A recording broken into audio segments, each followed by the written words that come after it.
When a disaster strikes, those first few hours are absolutely everything. Today, we're going to look at a perfect example of a rapid humanitarian mission, one that was launched in response to a crisis happening right next door. This is the story of Operation Sagar Bandhu.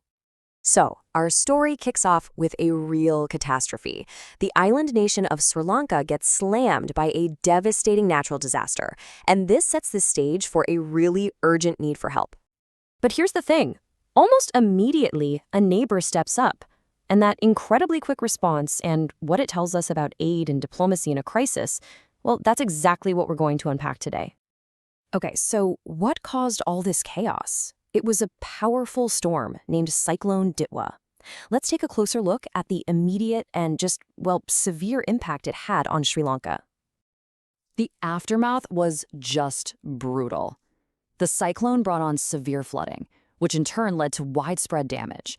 We're talking significant destruction of homes and critical infrastructure, and, tragically, a loss of life. It was, in short, a massive humanitarian crisis, and the need for help was immense. So, in response to this incredibly urgent situation, India didn't just send their thoughts and prayers. Nope, it launched a formal, named mission. Let's see how they got this whole thing moving. The mission got its official name, Operation Sagar Bandhu, which actually means Friend of the Sea. And the key words here are immediate support. This wasn't some vague promise of help down the road. It was a concrete, organized plan to get physical aid to people who needed it, and to do it fast. And this wasn't some quiet affair. The announcement came right from the top. India's External Affairs Minister, Jaishankar, confirmed the mission was already happening. And listen to that language, now unfolding. That signals that this is an active, real-time event, really driving home the urgency of it all. Okay, so what does immediate support actually look like? What's in the box, so to speak? Let's get into the nitty-gritty of what was actually sent to Sri Lanka. The scale of this first response wave can be summed up with one number: 12 tons. Just think about that for a second.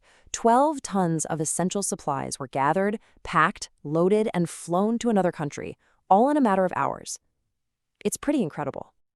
And those 12 tons weren't just random stuff either. This was a really carefully thought out package of life-saving supplies. You've got the basics for shelter, tents and tarpaulins, then the essentials for survival, like blankets and hygiene kits, and so critically ready-to-eat food for people who had lost absolutely everything. And, even how it was delivered tells a story. This aid was flown in on a C-130J, which is a military transport plane. Using an Indian Air Force aircraft like this really underscores the high-priority nature of the mission. It shows the serious logistical muscle behind the whole operation. So let's just zoom out for a second. Beyond the tons of supplies and the flight logistics, what's the bigger picture here? What's the real significance of a mission like this? Well, here's the crucial thing to understand. Operation Sagar Bandhu isn't some isolated event. It's actually part of an ongoing, stated foreign policy commitment. It reinforces India's role as a kind of first responder for its neighbors in the region, a policy people often call its neighborhood-first policy.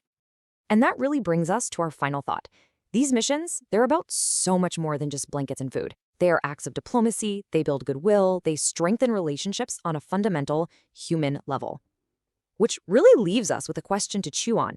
In our complicated world, how much power do these simple, direct acts of help really have to shape the future of an entire region?